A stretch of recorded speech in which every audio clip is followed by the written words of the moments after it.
Hi everybody, and welcome to Lost Genre Reddit Stories. In this video, we begin with a very intense post from the subreddit Legal Advice that has 3 updates, and then we move on with some always nice malicious compliance. So like always, if you want to move around the different parts of the video, you can always use the timestamps. Now, let's get started with that first story.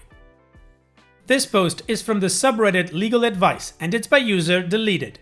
Ohio. My husband was killed in a car accident recently, and I have found out we are tens of thousands of dollars in debt. Forgive me if this is a little disjointed. I am still reeling from trying to wrap my head around my current situation. My husband passed away very suddenly recently, and in the weeks since his passing, I have discovered that he was keeping huge secrets from me. In going through our financial information, I have discovered multiple credit cards in his, mine, and the kids' names that are at maximum balance. 2 sets of loan papers from different banks for over $20,000. Paperwork that says our mortgage is 4 months behind, and a ton of other things that I can barely make sense of. From what I can tell, his business hasn't been making any actual money in over a year, and our savings accounts are drained. There is evidence that he has been using some gambling website and has lost thousands and thousands of dollars. I've been a stay-at-home mom for our entire marriage, and he owned his own business, so he handled everything with the money. I have no idea how to deal with any of this or what to do. I know I need a lawyer, but our accounts are pretty much empty and I am at a total loss over what to do. Are there any free legal options I can look into? I have tried to call a bunch of lawyers and all of them have said they won't give out any advice or counsel over the phone. Am I liable for all this debt even though I didn't consent to my name and certainly not my kids' names being used to open credit cards?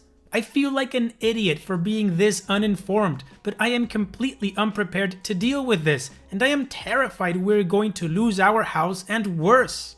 I never in a million years dreamed he would do this to us. Can anyone point me in the right direction, please? Well, as you all know, I am not an expert in the law in any case, so I'm not gonna give any commentary regarding that. All I'm gonna say is that husband sucks for lying to his wife for so long and doing all the shady crap that he did, taking credit cards in his kids' names? Come on. There is the counterpoint that some people can say, hey, he's an addict, you know, he was an addict gambler or something like that. Still. And also, I think that OP should have been more involved with the family finances and not just rely that her husband was going to take care of everything. But I also don't know what kind of family dynamic they had. Maybe that was their deal. I don't know. That's just my opinion on this case. Anyways, what do you guys think OP should do at this point? Let me know your opinion in the comment section, and now let's take a look at the advice she got from the community. Snowkilt says, quote, I have discovered multiple credit cards in his, mine, and the kids' names that are at maximum balance. End quote. Credit cards in kids' names or your name that you did not open is identity theft. You should report it. There's a lot of good information in the r/personal finance sidebar. I'm sorry this happened to you. Good luck. Snowkilt again in another comment says, in addition to what others have said, do not make any payments on any of your husband's debts until you have made absolutely sure that you are not responsible for them. Any type of payment or even acknowledgement of a debt can make you responsible for it, even if you wouldn't have been otherwise. By absolutely sure, I mean that you've consulted a lawyer who has looked at your entire situation and concluded that you are responsible. Spite and Coffee says, first, I am very sorry for your loss, and I am further very sorry that you were left in this awful predicament by somebody you trusted. If you're looking for legal options, there are several in Ohio. If you search Ohio Legal Aid on Google, several organizations come up. It's going to be a bunch more phone calls, but you should be able to get help that way.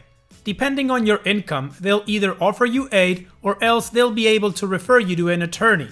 You will certainly need an attorney to navigate all of this. I hope also that you have emotional support through all of this. You are going through a lot. I wish you all the best. Okay, well, OP got some pretty good advice as to what to do next and what not to do. So now let's continue with the first update out of 3. First of all, thank you to everyone who commented and gave me advice. I'm sorry I didn't respond to the other post. I was just so completely overwhelmed. I still am, really. But I did read every comment and message, and I appreciate everyone that took the time to comment.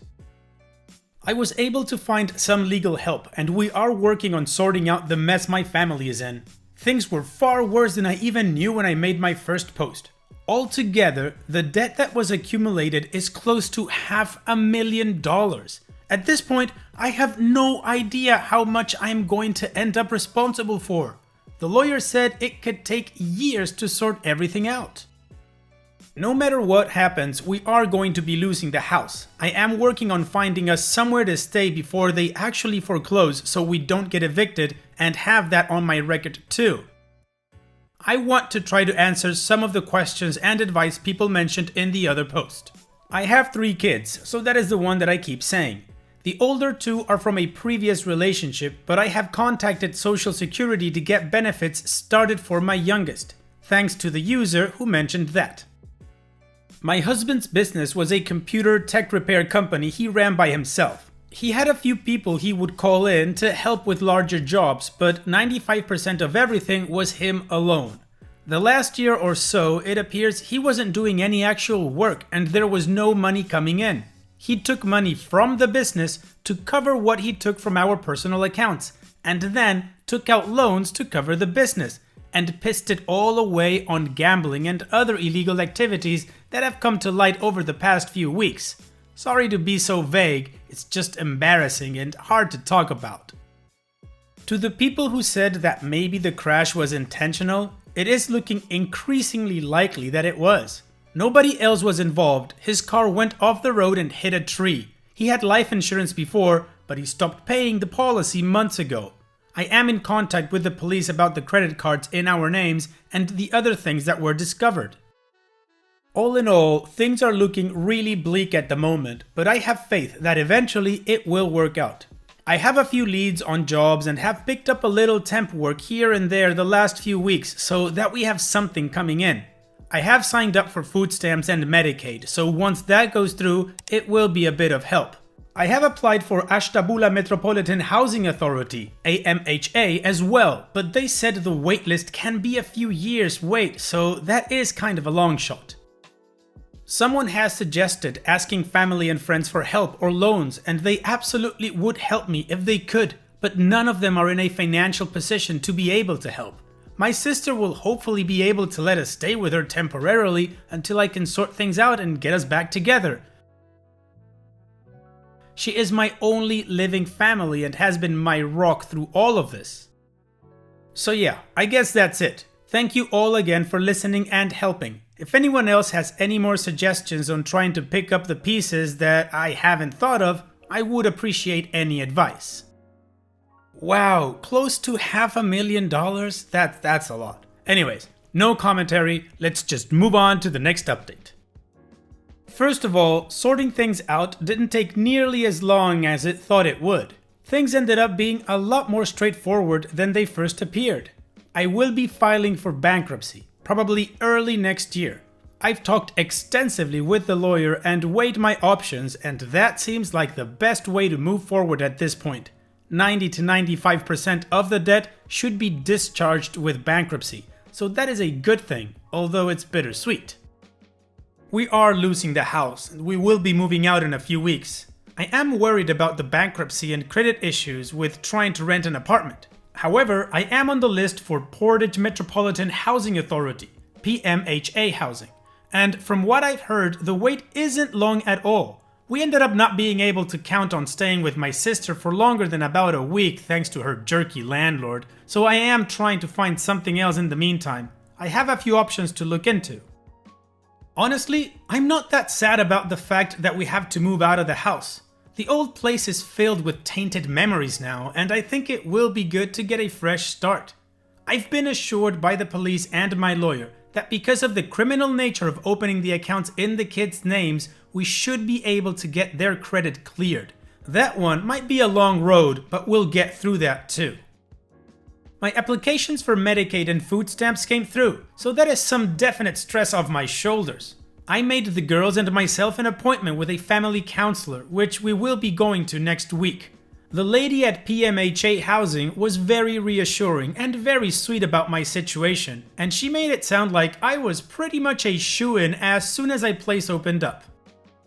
Last but not least, I listened to the many Redditors that told me to make a post over in r/Santa's Little Helpers to inquire about help with Christmas for the girls. So hopefully we will be able to find some holiday help, and that will be another huge load off of stress lifted off my shoulders.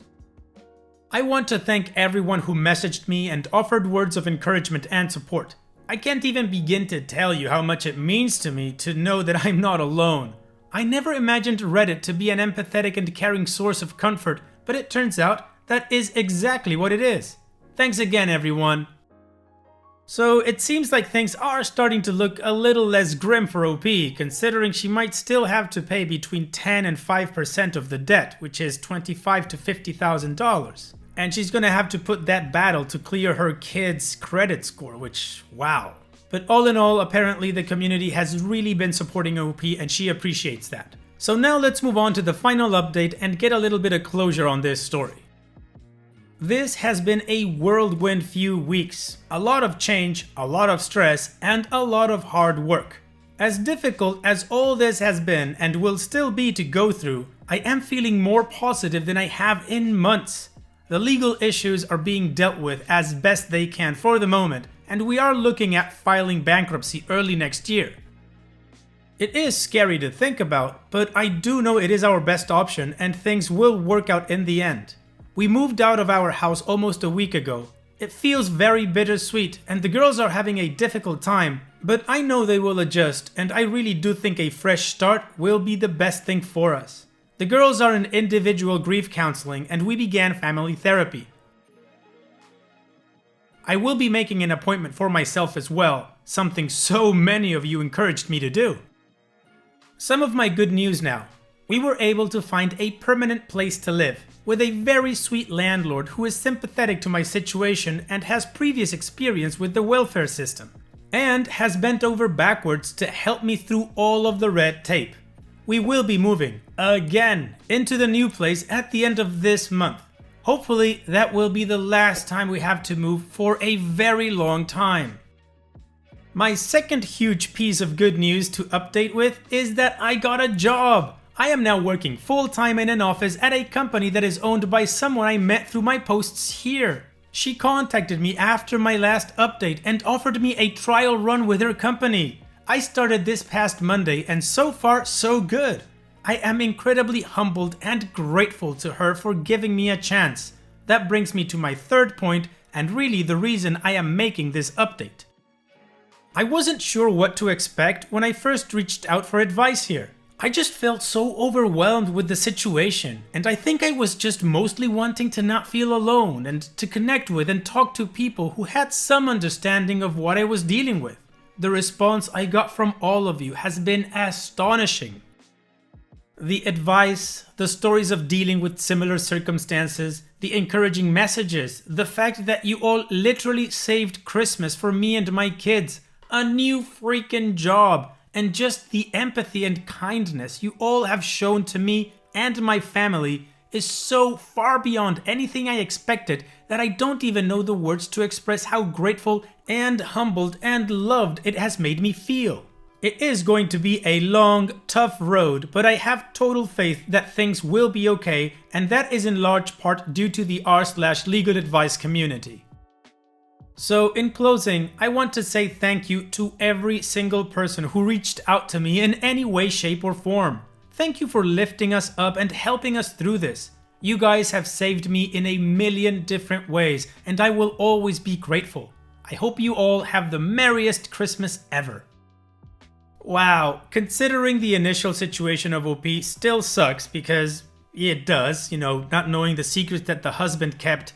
Faith in humanity restored as how the community has helped OP and how happy she is now. So that is fantastic. Thank you OP so much for sharing and I hope you and your girls are doing great. And on that note, we will be moving on to the next post. This post is from the subreddit Malicious Compliance and it's by user Enovi Elechim. My manager has problems with clock watchers. In my last job, when I started, I would log in as soon as I got there, and if I had anything to finish up, I would do it before I left. I didn't mind, as I am a team player. This resulted in me doing 20 to 30 minutes a day unpaid, but I liked the company and liked a clear desk. Fast forward 2 years, and my father-in-law was terminally ill. We got a call from the hospital telling us we had to get there as soon as possible as he didn't have long left. I told my manager and left at 3:45. Core hours were 10 to 4. The next month, my pay was docked for half a day. I had already made 2 hours extra unpaid that week, but they told me they couldn't make exceptions and the extra I did was my own decision. Alrighty then. I came in on the dot and left on the dot. I did this for 5 years. I worked to the letter of my contracted hours. My manager was talking to a new starter and in my earshot. She told him she hated clock watchers who left on the dot as this doesn't show company loyalty. I leaned over and replied that loyalty works both ways, and being docked half a day's pay for attending the deathbed of a beloved family member when I'd already done more than my weekly hours were cruel and unfeeling. So I showed the company the same level of compassion they showed me. After all, rules are rules and exceptions cannot be made. The new starter started on the dot and left on the dot, as did the whole staff. I dread to think how many extra hours they lost over the whole department over the next few years. Well done, OP, for calling her out in front of the new guy. And you are absolutely right regarding loyalty being a two-way street. And that applies to other things like respect. Anyways, thanks for sharing, OP. All the best. And it's that time that we've reached the end of the video. I hope you enjoyed today's stories. I certainly did reading them to you. So if you did, then go ahead and give the video a like, and don't forget to subscribe to the channel and become a member of our Discord community that just keeps growing and it is fantastic. And like I said in the beginning of the video, all of the relevant links are in the video description below, so be sure to check them out. And finally, I'd like to thank you all for taking the time to watch this video. It really does mean a lot to me that you guys enjoy this content, so thank you once again. And having said all that, I will see you guys in the next video.